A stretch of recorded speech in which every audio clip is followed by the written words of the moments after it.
दोस्तों स्वागत है आपका हमारे इस वीडियो में स्टिल्ट प्लस 4 फ्लोर्स।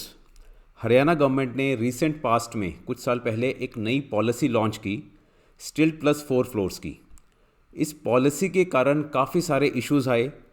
वहाँ पर जो पुराने सेक्टर्स में अगर देखा जाए हरियाणा के जैसे सिटी अर्बन एरियाज़ है, पंचकुला में, गुरुग्राम में, फरीदाबाद में और इस तरह के जहाँ एरियाज़ में पुराने सेक्टर्स में जहाँ पर नए मकान बनाए जा रहे हैं या पुराने मकानों को गिराकर बनाया जा रहा है, स्टिल्ट पार्किंग बनाई जा रही है और उसके ऊपर 4 फ्लोर्स बनाए जा रहे हैं, तो वहाँ पर जो पड़ोसी हैं उनके घरों में बहुत सारे इश्यूज़ आए हैं, बहुत सारे डैमेजेस हुए हैं।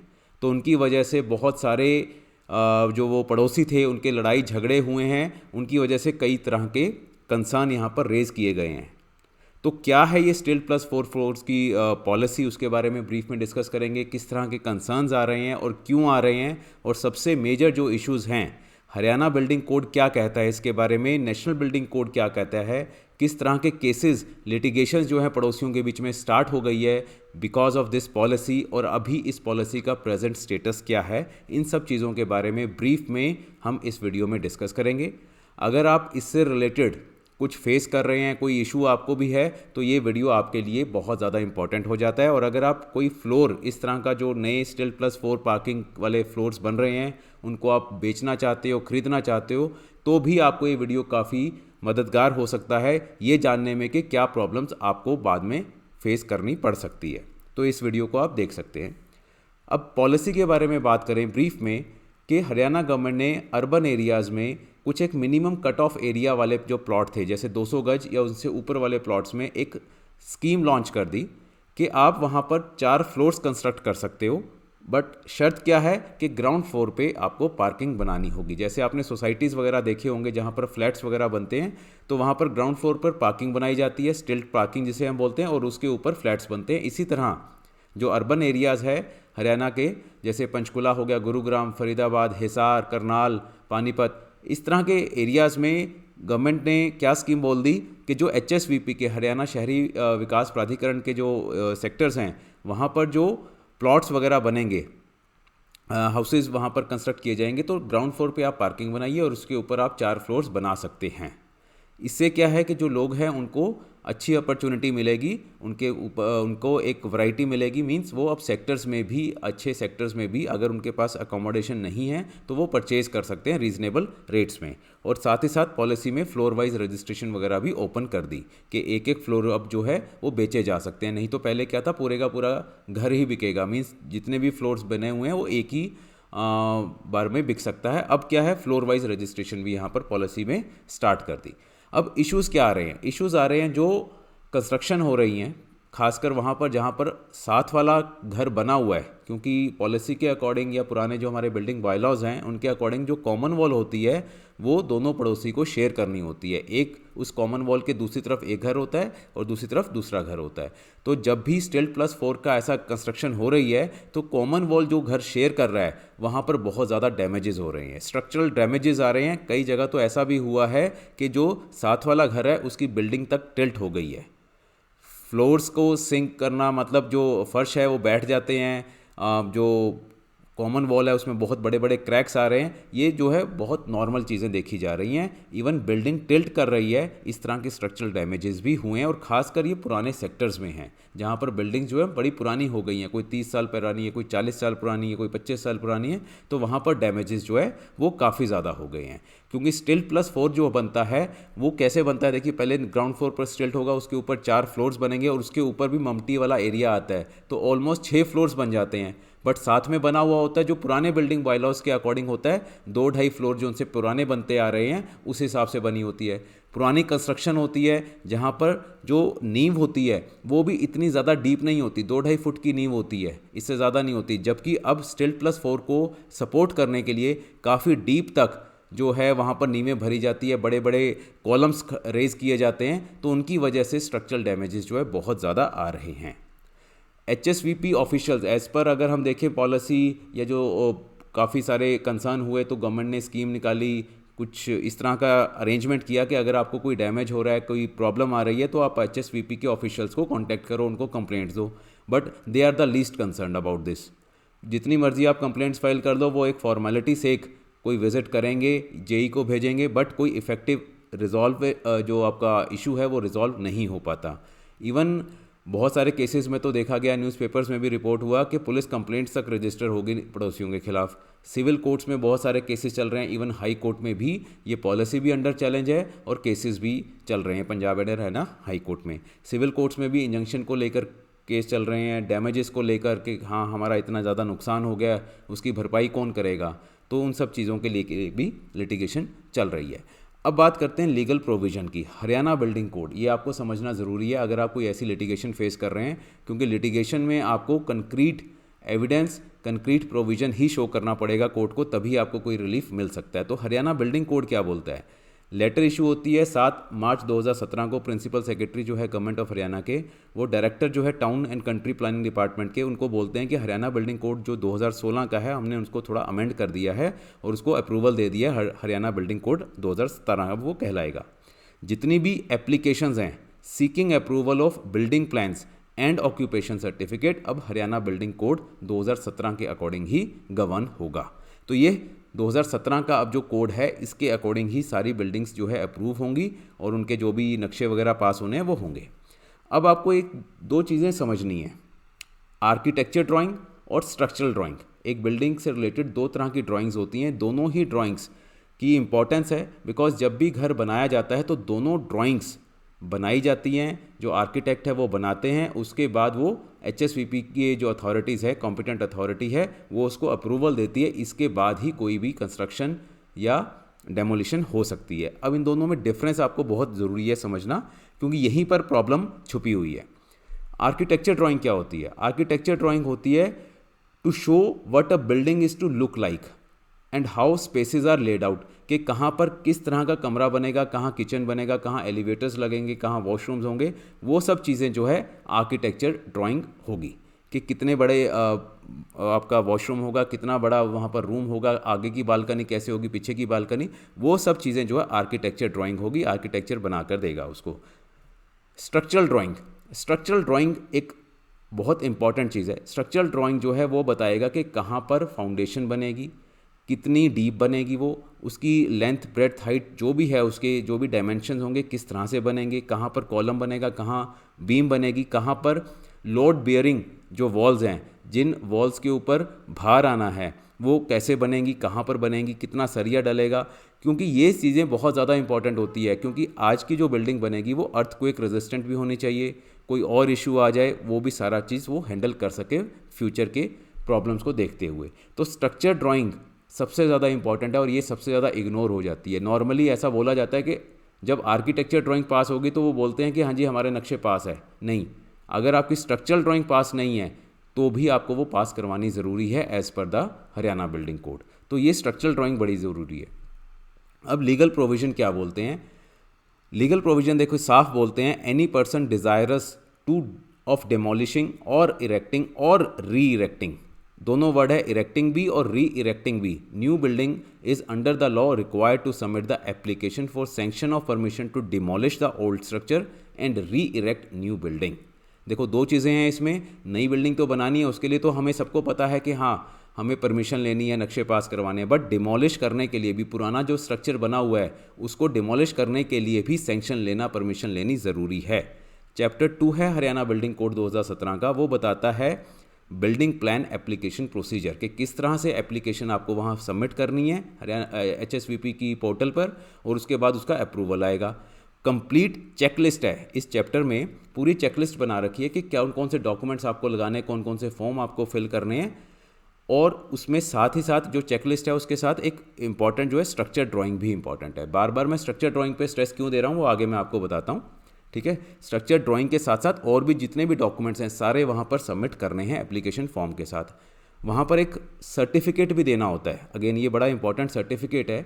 उसमें क्या लिखा जाता है, अंडरटेकिंग दी जाती है, जो भी ऑनर अपने पुराने घर को तोड़कर नया स्ट्रक्चर वहाँ पर रेज करना चाहता है उसको सर्टिफिकेट देना होगा। It is hereby certified that the plan submitted in the form for building detailed above are in accordance with the Haryana building code 2016 and approved zoning plan of the plot. आगे, the structure has been designed in according with the provisions of national building code and the relevant Indian standard code, कि national building code के according भी मेरा structure बिल्कुल perfect है और Indian standard code के according भी मेरे स्ट्रक्चर में कोई इशू नहीं है, इसको काइंडली अप्रूव कर दिया जाए। ये फ्यूचर में अगर कोई भी अर्थक्वेक आता है या कोई और नेचुरल हैज़ार्ड वगैरह आता है तो उसको भी ये कोप अप कर सकता है।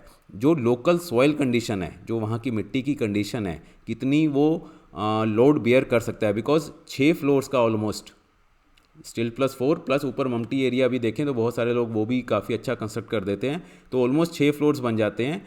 तो अंडर वाटर जो उसका अंडरग्राउंड वाटर टेबल वगैरह है उनको भी देखना होता है, लोड बेयरिंग कैपेसिटी जो है सॉइल की वो भी टेस्ट करनी होती है, वो भी ये लिखता है सर्टिफिकेट में, वो हमने सारा चेक करवा लिया है और ये इसको आप काइंडली अप्रूव कर दीजिए। उसके बाद कॉम्पिटेंट अथॉरिटी जो है उसको स्क्रूटनाइज करेगी, उसके बाद उसको अप्रूवल देना है, कोई ऑब्जेक्शन है रेज करना है या फिर रिफ्यूज़ करना है, वो ऑनलाइन पोर्टल पे या जो भी उनका प्रिस्क्राइब्ड मोड है वो उसको बता देते हैं। अब परमिशन जो है मैंने आपको बताई थी कि परमिशन जो है पुराने स्ट्रक्चर को डिमोलिश करने के लिए भी रिक्वायर्ड है as per Haryana building code. Once the competent authority approves architecture drawings and the structure drawing, दोनों चीज़ें ड्राइंग अप्रूवल होना चाहिए, आर्किटेक्चर भी और स्ट्रक्चरल ड्राइंग भी, related to demolition re-erection of a building, start of demolition of old structure and to re-erect new structure can become possible। उसके अलावा उसके पहले पुराना स्ट्रक्चर को आप नहीं छेड़ सकते जब तक आपका वो प्लान जो है अप्रूव ना हो जाए। तो ये बहुत बार उन लोगों के पास होता ही नहीं है, क्योंकि बहुत सारी चीज़ें जो है वो अनऑफिशियल भी चलती रहती है वहाँ पर। ठीक है, तो ये चीज़ आपको ध्यान रखनी है। अगर आपका कोई पड़ोसी इस तरह से पुराना स्ट्रक्चर ढा रहा है और वहाँ पर नया बनाना चाहता है और आपको डैमेजेस आ रहे हैं, आपको कोई इश्यूज़ आ रहे हैं, तो आप उससे मांग सकते हो कि आपने अपनी स्ट्रक्चर ड्राइंग अप्रूवल लिया है वहाँ पर as per national building code, Haryana building code के। तो वहाँ पर 99% केसेस में, इवन ऑलमोस्ट जितने मैंने केसेस देखे हैं 100% केसेस में मेरे को किसी भी ने भी स्ट्रक्चर ड्राइंग कभी भी अप्रूवल नहीं दिखाया। हाँ, आर्किटेक्चर ड्राइंग होती है, बट आर्किटेक्चर ड्राइंग में वो चीज़ नहीं होती जो स्ट्रक्चर ड्राइंग का पार्ट है। तो आर्किटेक्चर ड्राइंग नहीं, हमें स्ट्रक्चर ड्राइंग पे यहाँ पर फोकस करना है। इंपॉर्टेंट क्लॉजेस कौन से हैं हरियाणा बिल्डिंग कोड के? अगर आप कोई लिटिगेशन देख रहे हैं, आपको कोई प्रॉब्लम आ रही है, तो हरियाणा बिल्डिंग कोड के ये जो कुछ प्रोविजंस हैं, ऑल्दो ये बहुत बड़ा एक लेंदी एक्ट है हरियाणा बिल्डिंग कोड, और नेशनल बिल्डिंग कोड तो कई हज़ार पेजेस का एक्ट है, तो कुछ रेलिवेंट जो आपके लिए इंपॉर्टेंट हो सकता है वो मैंने यहाँ पर इसमें वीडियो में रखा है। For building more than 3 stories high, foundation shall be designed after making standard tests and establishing the safe bearing capacity of the soil। Soil की लोड बेयरिंग कैपेसिटी चेक करने के बाद ही 3 स्टोरी या उससे हाई जो बिल्डिंग होगी वो rays की जा सकती है, अदरवाइज़ नहीं। ये हरियाणा बिल्डिंग कोड में साफ है। और आप देख लेना, आपके आसपास जो भी हाउस ऐसे कंस्ट्रक्ट हो रहे हैं, किसी ने भी सॉइल की जो ये लोड बेयरिंग कैपेसिटी है कभी टेस्ट नहीं करवाते, और कोई ऑब्जेक्शन नहीं होता। वहाँ पर बहुत इजीली वो चीज़ें वो मैनेज कर देते हैं, जो भी वहाँ पर टाउट्स वगैरह होते हैं HSVP में, वो इजीली आपको वो काम करवा के दे देते हैं उनका, और कुछ अपने वो चार्जेस लेते हैं unofficial. Every building that may be erected और री erected on site shall in addition to other restrictions under this code comply with the provisions made in the national building code। कह रहे जो भी बिल्डिंग इरेक्ट होनी है या री इरेक्ट होनी है वो नेशनल बिल्डिंग कोड के प्रोविजंस को फॉलो करेंगे। अगर हरियाणा बिल्डिंग कोड कहीं पर साइलेंट है, इसका मतलब है कि हरियाणा बिल्डिंग कोड जो है बहुत सारी चीज़ें बता रहा है, बट अगर कहीं पर वो साइलेंट भी है तो भी नेशनल बिल्डिंग कोड के प्रोविजंस वहाँ अप्लाई होंगे। तो दोनों जो बिल्डिंग कोड है वो एक तरह से इकट्ठे ही चलेंगे, इनका कोई कन्फ्लिक्ट नहीं है। अगर हरियाणा बिल्डिंग कोड में कोई चीज़ मिस है तो नेशनल बिल्डिंग कोड एक बहुत कॉम्प्रिहेंसिव बिल्डिंग कोड है, वो उसके प्रोविजंस वहाँ अप्लाई होंगे। अब नेशनल बिल्डिंग कोड क्या कहता है एडजॉइनिंग प्रॉपर्टीज़ को लेके, साथ वाली प्रॉपर्टीज़ को लेकर नेशनल बिल्डिंग कोड क्या बोलता है? ये बोलता है द पर्सन कॉजिंग एक्सावेशन शेल। एक्सावेशन का मतलब है कि खुदाई करना। अब आप देखेंगे कॉमन वॉल के साथ 100% केसेस में जितने मैंने देखे हैं, 100% जो भी स्टील +4 बना रहे हैं वो बड़े बड़े कॉलम रेज करते हैं बिल्कुल adjacent to common wall. Common wall की वो नींव जो है, फाउंडेशन जो है वो तोड़ देते हैं। बट यहाँ पर क्या लिखा है कि यहाँ पर बिफोर स्टार्टिंग द वर्क, काम स्टार्ट करने से पहले वो राइटिंग में एडजॉइनिंग प्रॉपर्टी के जो ओनर हैं उनको नोटिस देंगे, जिनकी भी सेफ्टी खतरे में आ सकती है उस खुदाई के कारण। बट हमारे प्रैक्टिकल देखें तो कभी कोई नोटिस वर्बली क्या रिटर्न क्या वर्बली भी कोई नहीं देता। After having given such notices were in details regarding the type of protective works that are anticipated to be incorporated in the excavation are shown, written permission shall be obtained for such excavation. Written permission के बाद ही वो कोई खुदाई कर सकता है, common wall को छेड़ सकता है, otherwise as per national building code वो पर्सन जो है जो STILT+4 बना रहा है वो उसको छेड़ भी नहीं सकता, और अगर वो ऐसा करता है तो आप कोर्ट जा सकते हैं और इसी प्रोविज़न के बेस पे आपको इंजंक्शन भी, स्टे भी मिल सकता है। तो ये बहुत इंपॉर्टेंट है बिकॉज नेशनल बिल्डिंग कोड में ये साफ तौर पे बताया कि अगर साथ में कोई प्रॉपर्टी है जिसको खतरा हो सकता है उसको आप पहले इंटीमेट करेंगे राइटिंग में, उसकी परमिशन लेंगे, नहीं तो आप उसको नहीं छेड़ सकते।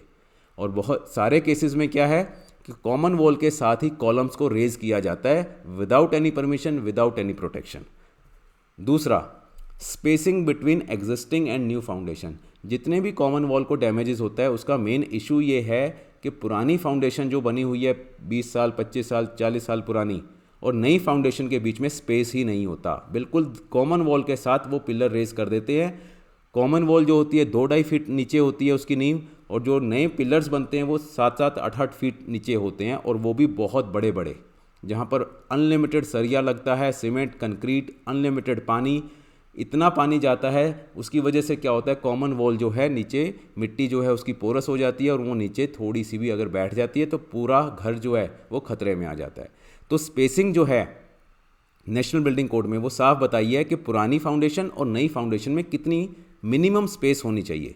इसने क्या लिखा है, the deeper the new foundation and the nearer to the existing it is located the greater the damage is likely to be. ये साफ बता रहा है कि अगर पुरानी फाउंडेशन के पास नई फाउंडेशन इस तरह से बनाएंगे और वो डीप बनाएंगे तो उतना ही ज़्यादा डैमेज होता जाएगा। मिनिमम हॉरिजॉन्टल स्पेस जो है पुरानी और नई में कितनी होनी चाहिए, जितनी विड्थ है नई वाली फाउंडेशन की। मान लो आपकी जो फाउंडेशन की विड्थ होती है, ज़्यादातर पुराने जो है ब्रिक स्ट्रक्चर ही बनते थे, पहले कॉलम का रिवाज या बिल्डिंग बायलॉज में ऐसा टेक्नोलॉजी नहीं थी, ब्रिक्स के ही नींवें खुदती थी, जो नींव से ईंटों का ही स्ट्रक्चर वहाँ पर बनता था, 9 इंच की ज़्यादातर दीवार बनती थी। अब जो है वो कंक्रीट के सरिया डाल के और वो बड़े बड़े पिलर्स वहाँ पर कॉलम्स रेज करते हैं। तो इसने बताया जितनी नई वाली फाउंडेशन की विड्थ है, कम से कम उतनी विड्थ जो है पुरानी और नई फाउंडेशन में होनी चाहिए। आज के पिलर्स अगर आप देखें तो कई बार देखा जाता है 3 फीट के हैं, 4 फीट के हैं उनकी जो विड्थ है, तो कम से कम उतनी विड्थ जो स्पेस है वो पुरानी में और नई में होनी चाहिए। While the adoption of such provision shall help minimising damage to adjacent foundation, and analysis of bearing capacity and settlement shall be carried out to have an appreciation of the effect on the adjacent existing foundation। तो कहते हैं कि वो आपका ऐसा नहीं है कि डैमेज नहीं होगा, डैमेज होगा बट वो मिनिमम डैमेज होगा। उसके साथ साथ आपको जो भी वहाँ पर सॉइल की कैपेसिटी है, सेटलमेंट कैसे हो रही है, वो सब चीज़ें भी चेक करनी है। तो spacing between existing and new foundation जो है बहुत इंपॉर्टेंट है, ये भी एक मैंडेटरी प्रोविज़न है नेशनल बिल्डिंग कोड का। अब मैंने आपको जैसे स्टार्टिंग में बताया था, बिकॉज अब बहुत सारे कंसर्न्स हुए, बहुत सारी कंप्लेंट्स हुई, केसेस फाइल हुए, हाई कोर्ट में भी वहाँ पर पॉलिसी भी अंडर चैलेंज है। हालांकि उसकी ग्राउंड्स बहुत अलग अलग भी हैं, काफ़ी सारी ग्राउंड्स हैं, उसमें हम नहीं अभी इस वीडियो में जा रहे। तो हरियाणा गवर्नमेंट को लगा कि अब इसमें कुछ प्रॉब्लम आ रही है, क्योंकि न्यूज़पेपर्स में भी काफ़ी ज़्यादा हाईलाइट हुई ये चीज़। तो 2023 में 23 फरवरी 2023 में इस पॉलिसी को फॉर द टाइमिंग सस्पेंड कर दिया, एक कमेटी बनी, बट अभी कुछ कंक्रीट जो है इस पॉलिसी को लेकर कोई भी चीज़ अभी आई नहीं है। अभी फॉर द टाइमिंग नए नक्शे जो है STILT+4 के वो पास नहीं कर रहे हैं HSVP, और पुराने जो है वो बन रहे हैं। Punjab and Haryana high court का जैसे मैंने बताया, वहाँ पर पिटिशंस फाइल हुई, जहाँ पर जो लिटिगेंट्स थे वो आए, उन्होंने बोला कि स्टे दी जाए, जो साथ में लीगल कंस्ट्रक्शंस हो रही हैं, डैमेजेस दिए जाए, हमें कंपनसेशन दी जाए। कुछ केसेस में कंपनसेशन मिली भी, एक आदमी तो मैंने देखा 10 लाख रुपए तक भी ऐसे विक्टिम्स को कंपनसेशन मिली है, बट बहुत ज़्यादा इसके ज़्यादा नहीं हुआ कि 10 लाख तक का ही मैंने जो अभी तक पढ़ा है कि 10 लाख तक का ही इसमें कंपनसेशन मिला है। ऑल्दो डैमेजेस जो हैं वो बहुत ज़्यादा भी हुए हैं, 50 लाख, 60 लाख, इस तरह की भी रिपोर्ट्स आई हैं। सिविल कोर्ट्स में भी केसेस फाइल हो रहे हैं, हुए भी है, बट बहुत ज़्यादा अभी उसमें कंक्रीट नहीं हुआ, क्योंकि सिविल कोर्ट्स का जो काम है बड़ा स्लो चलता है, एविडेंस की स्टेज और फिर काफ़ी उसमें स्टेजेस रहती है सिविल ट्रायल्स में, तो टाइम लग रहा है। बट डेफिनेटली केसेस जो है जब डिसाइड होंगे तो काफ़ी ज़्यादा इनको कंपनसेशन मिल सकती है। पूरी पॉलिसी भी जो मैंने अभी आपको बताया कि वो अंडर चैलेंज है, उनकी ग्राउंड्स अलग हैं कि काफ़ी ज़्यादा प्रेशर पड़ रहा है हमारा अर्बन सेक्टर में जो ऑलरेडी इंफ्रास्ट्रक्चर है रोड्स के टर्म्स में, पानी वाटर सप्लाई वगैरह सीवरेज वगैरह के, अगर पहले 2.5 फ्लोर अलाउड थे अब 4 फ्लोर्स अलाउ हो जाते हैं, वो भी उनका एरिया भी बढ़ा दिया गया है, जो फ्लोर एरिया रेशो होता है FAR वगैरह वो भी, तो उसके कारण काफ़ी प्रेशर चीज़ों जो इंफ्रास्ट्रक्चर के ऊपर आता है वो भी काफ़ी चीज़ें जो है अंडर चैलेंज है, वो भी सारी इसमें ग्राउंड्स ली गई हैं, तो वो अभी मसला पेंडिंग है, उसके बारे में अभी हम कुछ कह नहीं सकते कि किस तरह से वो डिसाइड होगा। बॉम्बे हाई कोर्ट का अगर एक रीसेंट केस की बात करें, high court on its own motion versus Bhiwandi Nizampur municipal corporation, वहाँ पर बताया कोर्ट ने, ऑनरेबल जो बॉम्बे हाई कोर्ट है उन्होंने एक्नॉलेज किया कि राइट टू लाइवलीहुड जो है अंडर आर्टिकल 21 जो है हमारा कॉन्स्टिट्यूशन का, वो इंक्लूड करता है right to live in safe buildings and houses, कि हमारे जो हाउसेज हैं बिल्डिंग्स हैं वो सेफ़ हो, हम रह सकें वहाँ पर, हमें किसी तरह का खतरा ना हो, तो ये हमारा एक फंडामेंटल राइट है आर्टिकल 21 में। इसका मतलब अगर हमारी बिल्डिंग किसी भी तरह से अनसेफ हो रही है तो हम वहाँ पर कोर्ट्स में जा सकते हैं आर्टिकल 21 में और ये बोल सकते हैं हमें अनसेफ बिल्डिंग पे रहने को मजबूर किया जा रहा है और वहाँ पर गवर्नमेंट भी कोई एक्शन नहीं ले रही है, डिपार्टमेंट कोई एक्शन नहीं ले रहा है। तो ये एक बॉम्बे हाई कोर्ट का डिसीजन है, जो अगर आपकी कोई लिटिगेशन ऐसी है तो वहाँ पर आप इसका बेनिफिट ले सकते हैं। Right, thank you very much and all the best. अगर आपको कोई क्वेरी है तो आप मुझे इस पे व्हाट्सएप पे मैसेज ड्रॉप कर सकते हैं, ये मेरा टेलीग्राम का चैनल है, वहाँ पर भी आप मुझसे जुड़ सकते हैं, और आपका कोई इशू है तो आप कमेंट सेक्शन में भी यहाँ पर रेज़ कर सकते हैं। Thank you and all the best.